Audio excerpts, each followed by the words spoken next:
This is a chart of the United States smartphone market in the third quarter of 2011. Right here at the top, capturing 24% of the entire sector, is HTC. They were shipping millions of units, outselling both Apple and Samsung on their own turf. The company was valued at roughly $37 billion.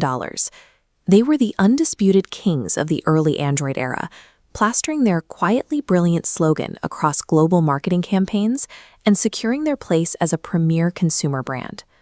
But look at what happens when we run this data forward to today. HTC's market share flatlines to virtually zero. Apple and Samsung swallow the market, and HTC disappears. This is the company that engineered the very first commercial Android phone. They built the first 4G handset in the US and popularized the premium metal unibody design. Yet today, you cannot find an HTC phone in a carrier store.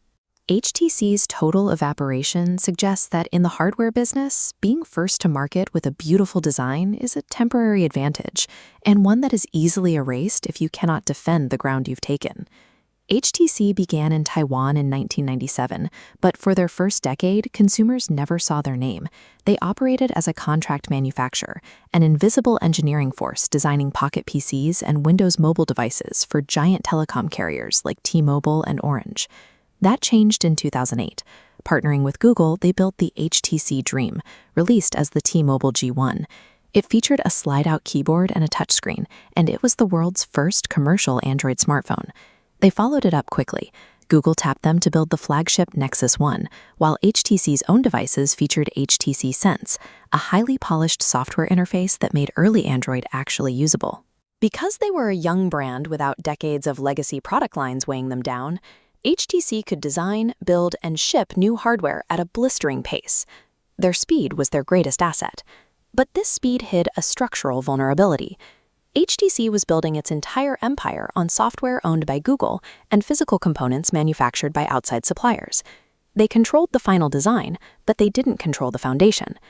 In 2010, HTC's hit phones relied on vibrant AMOLED displays manufactured by Samsung. But as demand peaked, Samsung restricted the supply of those panels to HTC, choosing to prioritize their own newly launched Galaxy S lineup instead. HTC was forced to make an abrupt mid-production swap to Super LCD screens sourced from Sony. Consumers immediately noticed the difference. The new screens had visible backlight bleeding and weaker contrast ratios.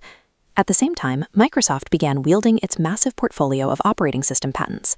They forced HTC into a licensing deal, extracting a rumored $5 for every single Android device HTC sold. Then Apple struck.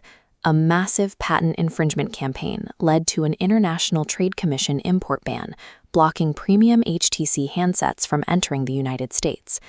To survive, HTC signed a 10-year licensing agreement in 2012, paying Apple an estimated $276 million. They were buying screens from a direct rival who could cut them off at any moment, and paying millions in royalties to competitors just for the right to use a free operating system. HTC had zero leverage. Squeezed for margins, HTC panicked. They flooded the market with dozens of confusingly named, slightly different handsets to see what would stick. Meanwhile, competitors like Samsung focused their multi-billion-dollar marketing budgets on a single, massively scaled Galaxy S flagship. HTC's attempts to find a new software hook resulted in the 2013 HTC First, heavily integrated with Facebook. It was a commercial disaster. AT&T sold barely 15,000 units before slashing the contract price to 99 cents and abandoning the device entirely. Their engineering was cracking under the pressure of rushed deadlines.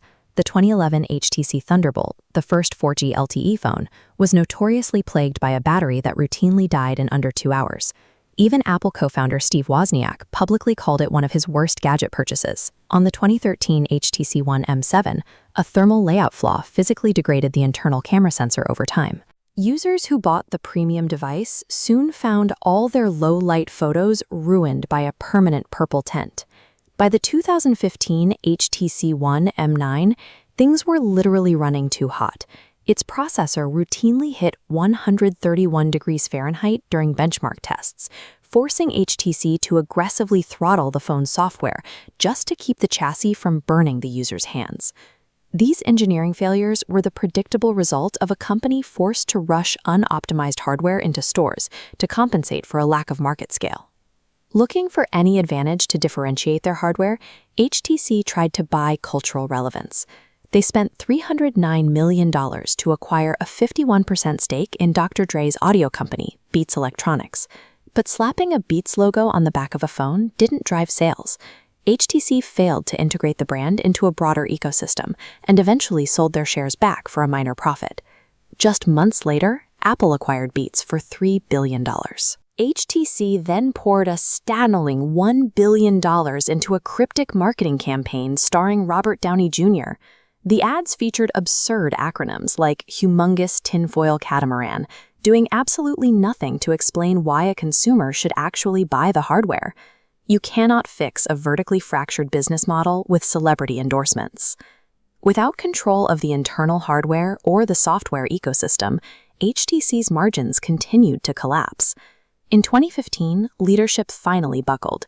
CEO Peter Chow stepped down, and co-founder Chair Wang returned to the helm in an attempt to salvage what was left of the company. By 2017, Google stepped in to buy out the very talent that had built their early ecosystem. They paid $1.1 billion for 2,000 of HTC's top engineers to build the Pixel smartphone line. HTC had come full circle, returning to its roots as a silent contract manufacturer. The remnants of the HTC brand completely abandoned the mainstream smartphone war, pivoting entirely to their Vive virtual reality headsets. In the brutal world of consumer tech, if you don't control the patents and the supply chain, you aren't building a dynasty. You're just doing R&D for your competitors.